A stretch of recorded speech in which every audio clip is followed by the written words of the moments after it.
सत्य वचन, अमर वचन, जीवित वचन, दिव्य वचन, सत्य वचन, अमर वचन, जीवित वचन।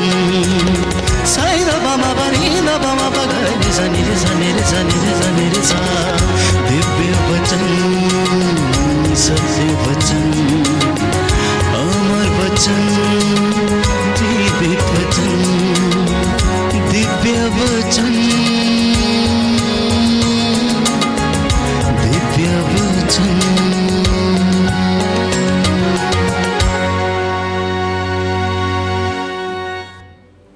प्यारे भाइयों और बहनों, कि हमारी जिंदगी में अनेक प्रकार के बंधन हैं, पारिवारिक बंधन हैं, पूर्वजों से चली आई निरर्थक जीवनचर्या के बंधन हैं। क्योंकि जिंदगी में कभी परमेश्वर के वचन को तवज्जो नहीं दी, मतलब महत्व नहीं दिया, उस वचन को समझा ही नहीं कि उसकी ताकत क्या है, वो वचन क्या कर सकता है, उसको आज तक समझा ही नहीं। कई लोग यूं ही अपनी जिंदगी ऐसे ही बिताते गए हैं, ऐशो आराम की जिंदगी, महखानों में जाना, पिकनिक में जाना, सुबह शाम दोपहर birthday party, cabaret dance, DJ पर नाचना, शाम को नशे में पड़ जाना और सो जाना, मारना पीटना, लड़ाई झगड़ा करना, पति पत्नी में सुबह से लेकर शाम तक कुड़ होते रहना, यूं ही पूरी जिंदगी बिता दी, लेकिन उनकी जिंदगी में कोई बदलाव नहीं आया। उनके बच्चों के जो फल उन्होंने देखे वो भी कड़वे मिले, क्योंकि आज तक उन्होंने कभी कलीसिया के संस्कारों के विषय में जानने की कोशिश नहीं की, जाना तो समझने की कोशिश नहीं की, अगर समझा तो उसे अनुभव नहीं किया, और अब उसका फल अपनी जिंदगी में देख रहे हैं। कुछ लोगों के घर पैसों के लालच में उजड़ गए हैं, तो कुछ लोगों के घर गलत संबंधों की वजह से उजड़ गए हैं, तो कुछ लोगों के घर प्रभु में श्रद्धा नहीं होने के कारण उजड़ गए हैं, तो कुछ लोगों के घर शक की वजह से उजड़ गए हैं, कुछ लोगों ने अन्याय बोया है तो इसलिए वो अन्याय बोने के कारण अब विपत्ति लुन के बैठे हैं, तो कुछ लोगों ने दूसरों के घर को बर्बाद करने का ठान लिया है, इसलिए अब उनके ही घर बर्बाद हो रहे, लेकिन अभी भी वो जानते नहीं हैं, समझते नहीं हैं। आज का ये दिन बहुत महत्वपूर्ण है। प्रभु आपसे वचन के द्वारा बातें करना चाहता है कि उसका वचन आपकी जिंदगी में, भक्त के जीवन में, विश्वासी के जीवन में, कलीसिया के जीवन में क्या कर सकता है। प्यारे भाइयों और बहनों, बाइबल हमें बताती है, सूक्ति ग्रंथ अध्याय 21 पद संख्या 6, झूठ से कमाए धन ने व्यक्ति को मृत्यु के पाश में बांध दिया है। जिस व्यक्ति ने झूठ के द्वारा धन बटोरा और अपने घर में जमा किया है, उस घर को उसने मृत्यु के पाश में बांध दिया है। जिस व्यक्ति ने पाप की कमाई एकत्र की है, उसके जीवन में शांति नहीं है, बीमारी उसके घर से कभी जाती नहीं है, उसका घर वैसा का वैसा ही है। प्यारे भाइयों और बहनों, कई बार हम लोग इस तरीके के व्यापार करते हैं, इस तरीके का धंधा करते हैं जो कि परमेश्वर की नजरों में अच्छा नहीं है, दुनिया की नजरों में अच्छा हो सकता है, और वो परिवार में, घर में एक बंधन के रूप में रहता है, और मृत्यु के पाश में उसे उस घर को बांध देता है। देखिए, उसके विषय में पढ़ते हैं कि वो लालच में पड़ा हुआ था, ठगी मारना उसका काम था, लोगों को ठगना, लोगों को लूटना, अन्याय के द्वारा घर में संपत्ति जमा करना, ब्याज लेना, उसके ऊपर चक्रवर्ती ब्याज लेना, रात भर गिनती करते रहना, कब किससे कितना मिलेगा, रात भर उसका यही काम था, जोड़ घटाव करना, गुणा भाग करना, कल किस व्यक्ति से कितना उगाना है, कितना लेना है, उसके पास समय नहीं था प्रभु के पास बैठने का, वचन को सुनने का। शायद वचन पढ़ता तो उसकी मुक्ति उसके निकट थी, लेकिन वो मन ही मन अशांत रहता था और सोचता होगा कि मैंने इतना सब कुछ जमा किया किसके लिए, किसके लिए जमा किया। इसी संदर्भ में बाइबल हमें बताती है कि एक व्यक्ति अपने मन में कहने लगा कि मैंने तो बहुत कमाया है, अब मेरे पास रखने के लिए गोडाउन्स नहीं है, मैं उसे कहाँ पर रखूं। मैं पुराने गोडाउन्स तोड़कर नए बखार बनाऊंगा और उनमें जमा करूंगा और आत्मा से कहूंगा, आत्मा खा पी, खाओ और पियो, ऐश करो, जिंदगी भर अब तुम्हें काम करने की आवश्यकता नहीं है। ऊपर से संदेश आ गया, तुरंत टेलीफोन आ गया, रात को सपने में आवाज आई उसे, रे मूर्ख, आज रात 12 बजे तेरे प्राण ले लिए जाएंगे। जो इकट्ठा किया तूने वो किसके लिए है, वो किसके लिए है, किसके लिए है। पवित्र वचन कहता है इंसान के पास कितनी ही धन संपत्ति क्यों ना हो, परंतु वो धन संपत्ति उसके प्राणों की रक्षा नहीं कर सकती। तो मैं बात कर रहा था बंधनों की। तो इस प्रकार के जो बंधन परिवारों में जिन्हें हम बहुत हल्के में लेते हैं, वो आपके परिवारों को आगे बढ़ने नहीं देते हैं। कभी कभी मम्मी पापा के द्वारा दिए गए श्राप बच्चों के ऊपर पड़ते हैं और उनके जीवन में आशीर्वाद को रोक देते हैं। इसलिए मैं बार बार आपसे कहता हूं कि माँ और पिता, अपने मुख से जब आप कोई शब्द निकालते हैं तो आप अपने शब्दों को बड़े संभाल कर बोलिएगा। आपके शब्दों का जो प्रभाव है वो आपकी संतान के ऊपर नासूर की तरह पड़ सकता है। इतना ही नहीं, यीशु मत्ती के सुसमाचार में कहता है कि तुम्हें अपनी हर एक निकम्मी बात का हिसाब देना पड़ेगा। और ये श्राप, ये पाप हमारी जिंदगी में आशीर्वाद को रोकते हैं। ये पाप, ये श्राप आपकी जिंदगी में बंधन बन जाते हैं।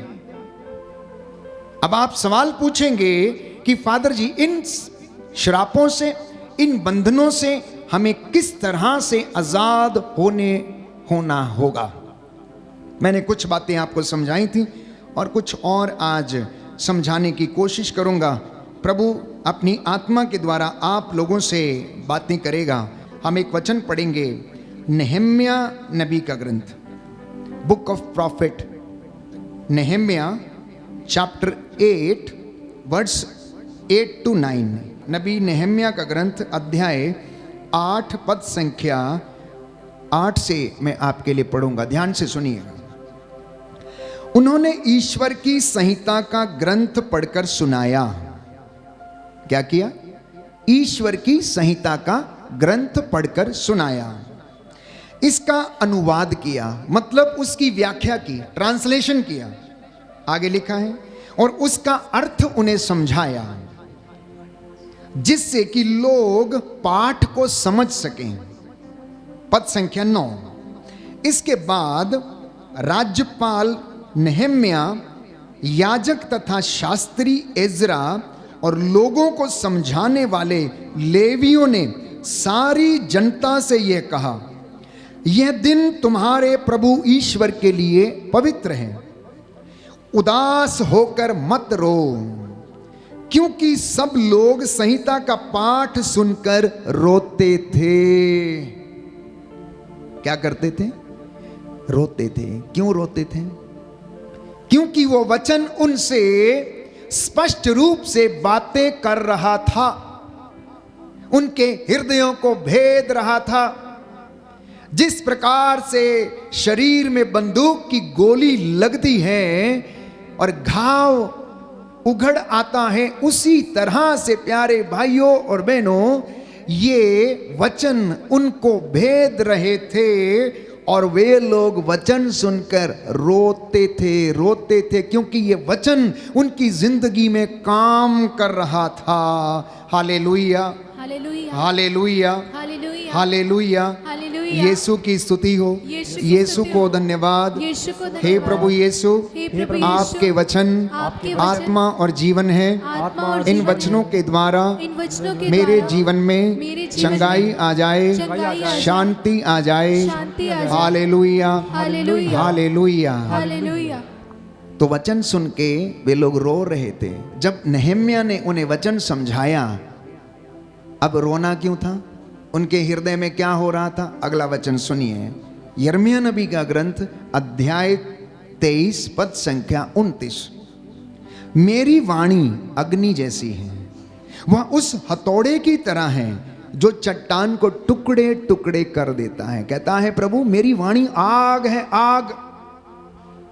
यदि वो कोई उस वाणी को सुनता और ग्रहण करता है तो उसके हृदय में आग लगा देती है, उनके हृदय उद्दीप्त होने लगते हैं। इसलिए आप में से कुछ लोग जब इन वचनों को सुनते हैं तो उनके अंदर के जो घाव हैं वो फूट जाते हैं, अपराध बोध का घाव उघड़ आता है। आत्मा मारू पाप का जो पाप है जो उस वचन के द्वारा उघड़ आता है तो रोना शुरू करते, चिल्लाने लगते हैं, आंसू बहाने लगते हैं कि प्रभु मुझे क्षमा कर, मैं इस गंदगी में, इस पाप में कैसे पड़ गया, अब मुझे इस गंदगी से बचा। क्यों? क्योंकि वो वचन स्पष्ट रूप से हमसे बातें करता है और हमें चंगाई प्रदान करता है। प्यारे भाई और बहनों, अगर बंधनों से आजाद होना है, अगर आप इन तमाम चीजों से, बीमारियों से, रोगों से आजाद होना चाहते हैं तो वचन को सुनना और वचन को पढ़ना, क्योंकि ये वचन आपकी जिंदगी में आशीषें प्रदान करेगा। विधि विवरण ग्रंथ अध्याय 32, यदि आपके पास है, बाइबल है तो खोलिए। विधि विवरण ग्रंथ अध्याय 32 पद संख्या 46 और उससे आगे। सुंदर वचन है, कई बार मैंने आपके लिए पढ़ा है, फिर से आज पढ़ेंगे। मैंने आपसे कहा कि बंधनों से आजाद होना चाहते हैं, परिवारों में आशीष चाहते हैं, अपनी बीमारी से आप आजाद होना चाहते हैं, लड़ाई झगड़े से आजाद होना चाहते हैं, घर में मनमुटाव से आजाद होना चाहते हैं, तो ये वचन आज आपकी जिंदगी में काम करेगा। विधि विवरण ग्रंथ अध्याय 32 पद संख्या 46 और उससे आगे। तब वह उनसे बोला, इन शब्दों को जिन्हें मैंने आज तुमको समझाया सुनाया अपने हृदय पर अंकित करो। अपने बच्चों को आदेश दो कि वे इस संहिता के सब शब्दों को सावधानी से पालन करें। ये तुम्हारे लिए निरे शब्द नहीं हैं, बल्कि इन पर तुम्हारा जीवन निर्भर है। इनका पालन करने से तुम दीर्घ काल तक उस देश में जीवित रहोगे जिसे अपने अधिकार में करने तुम यर्दन पार करने वाले हो। बोलिए आमीन।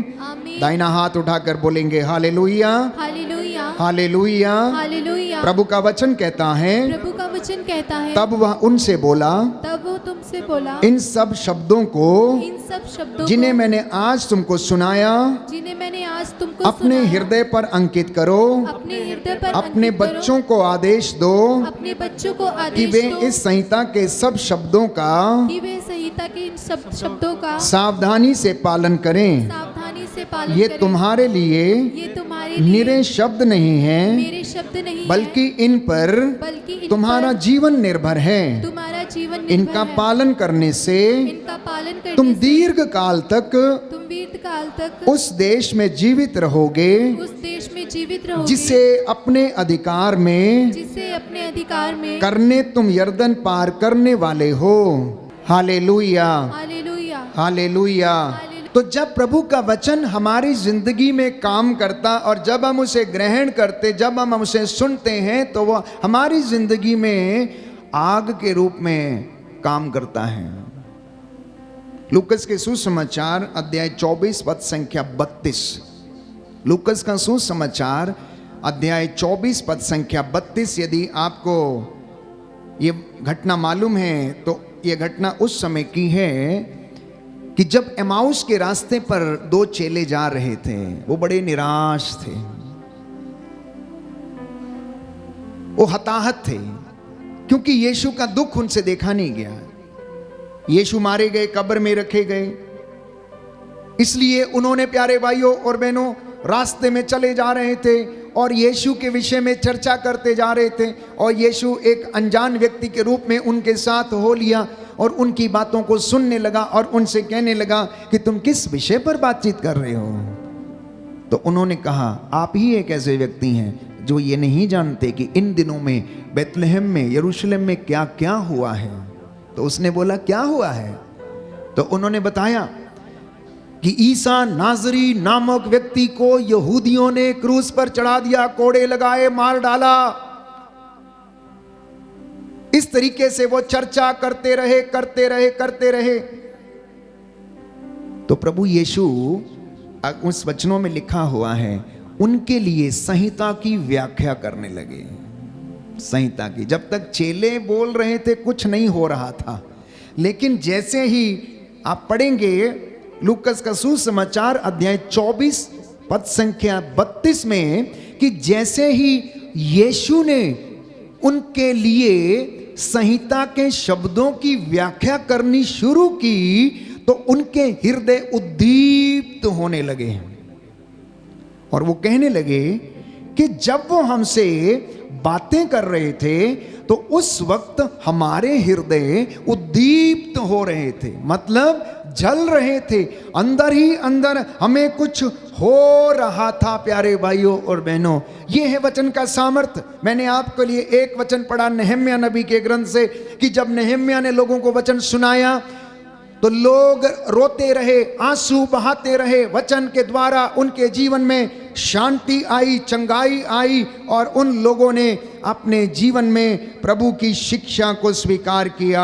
Hallelujah, hallelujah, hallelujah, hallelujah. यीशु की स्तुति हो, यीशु की स्तुति यीशु हो, को धन्यवाद, यीशु को धन्यवाद, यीशु की आराधना हो, यीशु की आराधना हो, यीशु की महिमा हो, यीशु की महिमा यीशु हो, को धन्यवाद। यीशु को धन्यवाद। आजकल आपके घरों में और आसपास हम देखते हैं कि आपके बेटे और बेटियां बहुत जल्दी भटक जाते हैं, प्रलोभन में पड़ जाते हैं, बंधनों में पड़ जाते हैं और मम्मी पापा परेशान होते हैं कि इनसे कैसे निकाला जाए। बहुत सारे नौजवान पूछते हैं कि फादर जी क्या किया जाए, कैसे इस घटना से, कैसे इस परेशानी से, प्रलोभन से हम बाहर निकलें।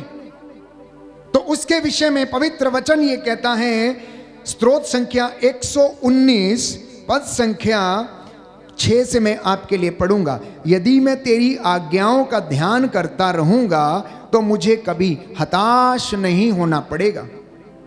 यदि मैं तेरी आज्ञाओं का ध्यान करता रहूंगा तो मुझे कभी हताश नहीं होना पड़ेगा।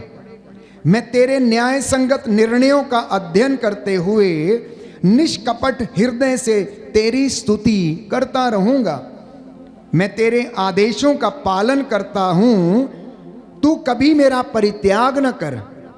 तेरी शिक्षा का पालन करने से ही नवयुवक निर्दोष आचरण कर सकता है। नौजवानों सुना आपने, नौजवानों आपने सुना, बेटे और बेटियों, कि आप यदि निर्दोष आचरण करना चाहते हैं तो यीशु आपसे बातें कर रहा है और वचन ये कहता है कि तेरी शिक्षा का पालन करने से ही नवयुवक निर्दोष आचरण कर सकता है। दाहिना हाथ उठाकर अंगीकार करेंगे। Hallelujah, hallelujah. स्तोत्र संख्या 119 स्तोत्र संख्या 119 पद संख्या 9 पद संख्या प्रभु 9, का वचन कहता है, प्रभु का वचन तेरी कहता है, शिक्षा का पालन करने से ही मेरी शिक्षा का पालन करने से नवयुवक निर्दोष आचरण कर सकता है। नवयुवक निर्दोष आचरण कर सकता है। Hallelujah, hallelujah, hallelujah. हालेलुया। मैं सारे हृदय से मैं सारे हृदय तुझे से खोजता रहा, तुझे खोजता रहा, मुझे अपनी आज्ञाओं के मार्ग से मुझे अपनी आज्ञाओं के मार्ग से भटकने ना दे। भटकने ना दे। आमीन, आमीन। हालेलुया। हालेलुया। तो एक नवयुवक की, नवयुवती की, जो प्रभु का दास है, भक्त है, विश्वासी है, मसीही नवयुवक और युवती हैं, उसे इस तरह से प्रार्थना करनी चाहिए, मैं सारे हृदय से तुझे खोजता रहा, मुझे अपनी आज्ञाओं के मार्ग से भटकने ना दे। मैंने तेरी शिक्षा अपने हृदय में सुरक्षित रखी, जिससे कि मैं तेरे विरुद्ध पाप ना करूं। तो हम पाप कब करते हैं? जब हम ईश्वर की इच्छा को अपने हृदय में सुरक्षित नहीं रखते, जब हम ईश्वर की वाणी को, उसकी आज्ञाओं को अपने जीवन में सुरक्षित नहीं रखते। क्योंकि स्तोत्रकार स्पष्ट करता है, मैंने तेरी शिक्षा अपने हृदय में सुरक्षित रखी, जिससे कि मैं तेरे विरुद्ध पाप न करूं, तेरे विरुद्ध पाप न करूं। तो मैं समझता हूं नौजवान बेटे और बेटियों के लिए, बच्चों के लिए, 5वीं 6वीं 7वीं 8वीं 9वीं 10वीं कक्षा में, 11वीं 12वीं कक्षा में पढ़ने वाले टीनेजर्स, यदि आप गलत कामों में हैं, यदि आप शारीरिक अश्लीलता में और यदि आप मोबाइल के माध्यम से पोर्नोग्राफी के शिकार हैं, तो प्यारे भाइयों और बहनों, आपको ये वचन आज अपने जीवन में धारण करने की आवश्यकता है कि यदि मैं तेरी आज्ञाओं का पालन करूंगा, यदि मैं अपने को निर्दोष रखूंगा, तो तेरी शिक्षा मुझे सुरक्षित रखेगी।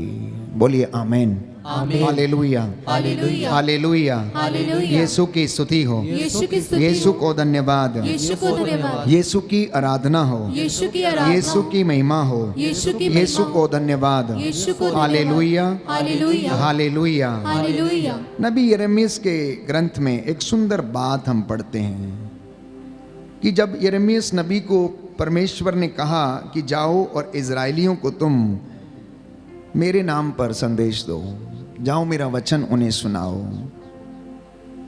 तो यिर्मयाह नबी डरने लगा। उसे डर ये लगा कि हो सकता है कि लोग मुझे पकड़ के मारेंगे। उन्होंने पहले ही यिर्मयाह को कुएं में डाल दिया था, उसका विरोध किया, क्योंकि वो जाकर लोगों को सत्य की शिक्षा दिया करता था, उन्हें बुराई के मार्ग से दूर होने के लिए उन्हें कहता था, लेकिन वो सुनने को तैयार नहीं थे। तो इसलिए उसने क्या सोचा, यिर्मयाह ने सोचा कि अब मैं ईश्वर का वचन नहीं सुनाऊंगा, वाणी में उसकी नहीं सुनाऊंगा। मैं आपके लिए एक वचन पढ़ूंगा, यिर्मयाह नबी का ग्रंथ अध्याय 20 पद संख्या 9। जिसके पास बाइबल है वो खोलें या आप नोट करें और घर में पढ़ें।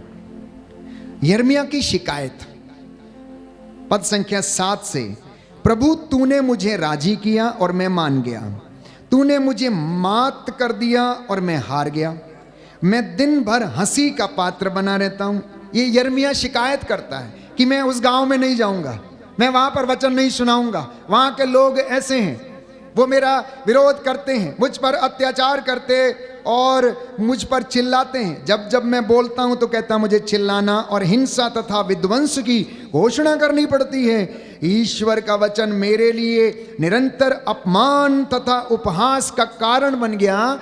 ये यिर्मयाह नबी ईश्वर से शिकायत करने लगता है। आप में से कुछ लोग यदि सोचें कि नहीं, मैं आज से ये काम नहीं करूंगा, मैं प्रभु का काम नहीं करूंगा, क्यों? क्योंकि मुझे विरोध सहना पड़ता है। ऐसा ही कुछ यिर्मयाह सोच रहा था। तो लिखा है, जब मैं सोचता हूं कि मैं उसे भुलाऊंगा और मैं फिर कभी उसके नाम पर भविष्यवाणी नहीं करूंगा, तो उसका वचन मेरे अंदर एक धधकती आग जैसा बन जाता है, जो मेरी हड्डी हड्डी में समा जाती है।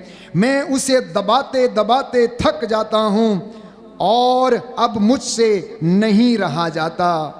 मैंने बहुतों को ये फुसफुसाते हुए सुना, चारों ओर आतंक फैला हुआ है, उस पर अभियोग लगाओ, हम उस पर अभियोग लगाएं। प्यारे भाइयों और बहनों, यिर्मयाह की शिकायत थी, लेकिन यिर्मयाह ये कहता है कि जब जब मैं तेरा वचन भूलने की कोशिश करता हूं, या मैं ये सोचता हूं कि आज मैं उसे नहीं पढ़ूंगा, आज मैं उसे नहीं याद करूंगा, कहता है मेरे दिल में वो धधकती आग के जैसा बन जाता है। क्या आपके मन में ये बनता है? क्या आपके दिल में ये आग लगती है? क्या आपके दिल में ये कुरेदता है? क्या आपके परिवार को ये छेदता है, भेदता है? क्या आप जो वचन सुन के अब घर जाने वाले हैं, क्या आपकी जिंदगी में ये कुछ करने वाला है? क्या आपके गलत रिश्तों को आप सही करने वाले हैं ये वचन को सुनने के बाद या नहीं? प्रभु आपसे बातें कर रहा है। बेटी, उसने पनघट पर बैठी स्त्री से बात की, तेरे 5 पति हैं, 6वां जिसके साथ तू रहती तेरा नहीं है। शायद ऐसे बहुत सारे लोग होंगे जिनसे परमेश्वर आज इस वचन के द्वारा बात कर रहा है, और ये वचन हृदय में आग की तरह उद्दीप्त होना चाहिए, आग लगनी चाहिए। यदि नहीं लगी तो वचन समझा नहीं है, वचन का अभिषेक नहीं आया है, अभिषेक अभी तक उतरा नहीं है। क्योंकि बाइबल ये कहती है, पवित्र वचन हमें याद दिलाता, मेरी वाणी आग के जैसी है, वो उस हथौड़े के जैसी है जो चट्टान पर पड़ता है और उसे चकनाचूर कर देता है। Hallelujah, hallelujah hallelujah. हालेलुया। यीशु की स्तुति हो, यीशु की स्तुति यीशु हो। को धन्यवाद, यीशु को धन्यवाद। यीशु की आराधना हो, यीशु की आराधना यीशु हो। की महिमा हो, यीशु की यीशु महिमा को हो। धन्यवाद। यीशु को तो धन्यवाद। ये वचन जो आप सुन रहे हैं ये साधारण वचन नहीं है। ये वचन जो आप सुन रहे हैं इस पर आपका जीवन निर्भर है। ये वचनों के द्वारा आपकी जिंदगी में, आपके खेत खलिहानों में, दफ्तरों में आशीष आती हैं। यिर्मयाह नबी का ग्रंथ अध्याय 5 पद संख्या 14। यिर्मयाह नबी का ग्रंथ अध्याय 5 पद संख्या 14 एक सुंदर वचन प्रभु हमें दे रहा है। यहां पर लिखा है, इसलिए सर्वशक्तिमान प्रभु ये कहता है, क्योंकि तुम ऐसा कहते हो, मैं तुम्हारे मुंह में अपने शब्दों को आग और उन लोगों को लकड़ी बना दूंगा और वह आग उन लोगों को भस्म कर देगी। समझ में आया? वचन समझ में आया? परमेश्वर ने यिर्मयाह से कहा कि मैं तेरे मुख में अपने वचनों को आग बना दूंगा, आग, और उन लोगों को जो तेरा वचन सुनेंगे उन्हें लकड़ियां बना दूंगा। जब वो वचन आग की तरह निकलेंगे, उन लकड़ियों पर पड़ेंगे तो उन्हें भस्म कर देंगे। कहने का तात्पर्य यह है कि मैं उस आग से, जो वचन रूपी आग है, मैं उन लोगों को शुद्ध करूंगा। इसलिए जब एक अभिषिक्त व्यक्ति, प्रभु के द्वारा भेजा गया दास, भविष्य वक्ता जब इन वचनों को बोलता है तो प्रभु उसके मुख को, उसकी जुबान में अपने वचनों को आग की तरह इस्तेमाल करता है और सामने सुनने वाले श्रोताओं को वो उस वचन रूपी आग से शुद्ध करता है। इसलिए संत पौलुस कहता है ये दुधारी तलवार है, दोनों तरफ से काटता है, सुनने वाले और सुनाने वाले दोनों को काटता है। प्यारे भाइयों और बहनों, दोनों को शुद्ध करता है, सुनाने वाले को और सुनने वालों को, ये दोनों के लिए है। इसलिए आज जब आप इस वचन को ग्रहण करते हैं तो अपना जीवन परिवर्तित करने की कोशिश कीजिए, अपने रास्तों को बदलने की कोशिश कीजिए, पति पत्नी आपस में प्रेम करने की कोशिश कीजिए। प्रभु जानता है, प्रभु जानता है कि आपके रिश्तों के विषय में, प्रभु जानता है आपके संबंधों के विषय में, प्रभु जानता है आपके परिवारों की हकीकत, प्रभु जानता है आपकी आर्थिक तंगियां, प्रभु जानता है आपके रोग, आपके कष्ट, आपकी परेशानियां, आपकी चिंताएं, सब कुछ जानता है। लेकिन याद करिए, वो आपको भूखा नहीं रखता है, किसी को भूखा नहीं रखता, उत्तम गेहूं से खिलाता है। आप में से कोई भी ऐसा नहीं है जो उत्तम गेहूं नहीं खाता है। कोई है ऐसा जो उत्तम गेहूं नहीं खाता है? बाइबल ये कहती है कि प्रभु हमारे खेत की फसल को आशीर्वाद देता है, अंकुरों को आशीर्वाद देता है, फसलें लहलहाती हैं और अपने दासों को, भक्तों को, विश्वासियों को वो उत्तम गेहूं से खिलाता है।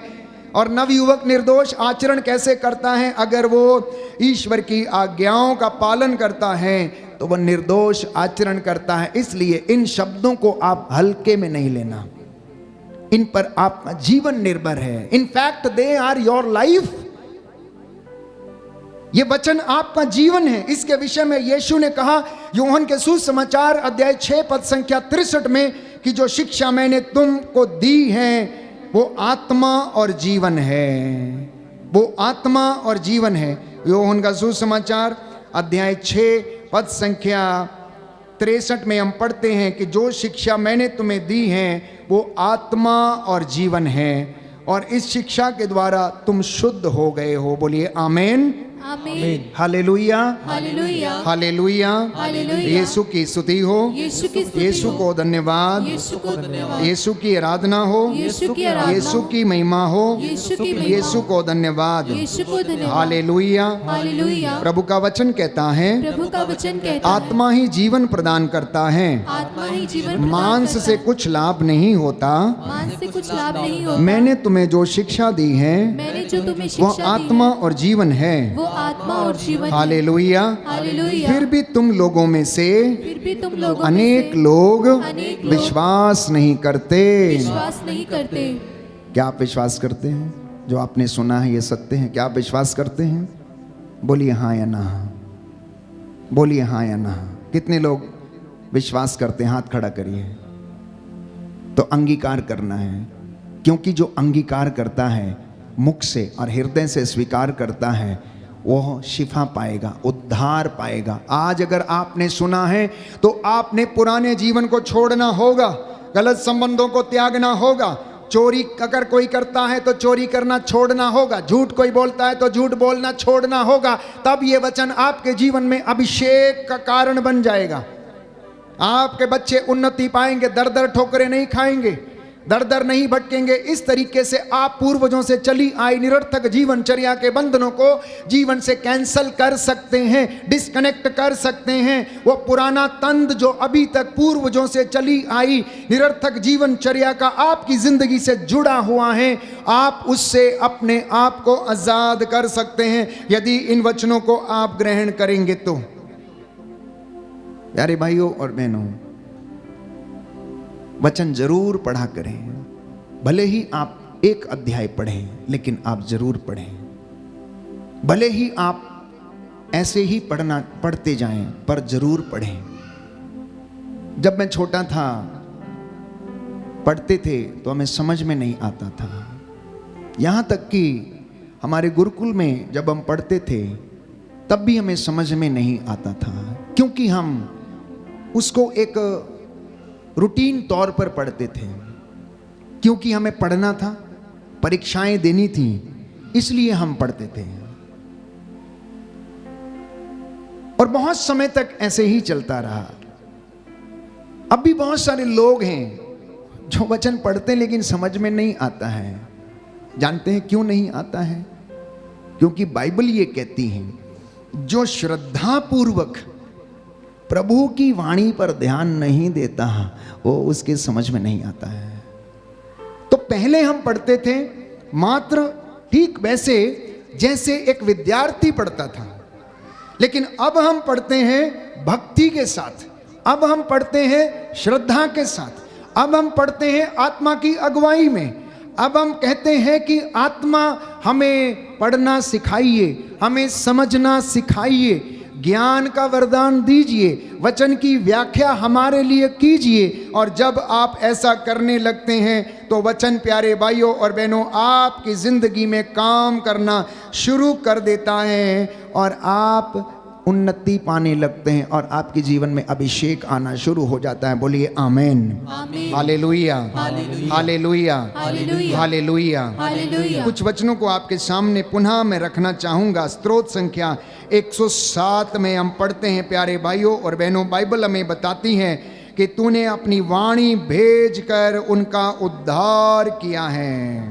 तूने अपनी वाणी भेजकर उनका उद्धार किया है। लिखा है, कुछ लोग अपने कुकर्मों के कारण बीमार पड़ गए थे। स्तोत्र संख्या 107 पद संख्या 17 और 20। कुछ लोग अपने कुकर्मों के कारण बीमार पड़ गए थे, वे अपने पापों के कारण कष्ट झेल रहे थे। पद संख्या 20, उसने अपनी वाणी भेजकर उन्हें स्वस्थ किया और कब्र से उनका उद्धार किया।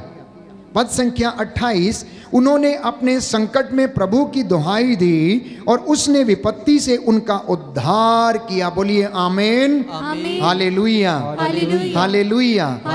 मत्ती का सुसमाचार अध्याय 8 पद संख्या 8 में एक शतपति यीशु के पास आता है और कहता है कि प्रभु, मैं इस योग्य नहीं कि तू मेरे घर में आए, मैं गरीब आदमी हूं, मैं पापी हूं, मैं इस लायक नहीं कि तू मेरे घर में आए, आप तो महान हैं, मैं इस योग्य नहीं हूं।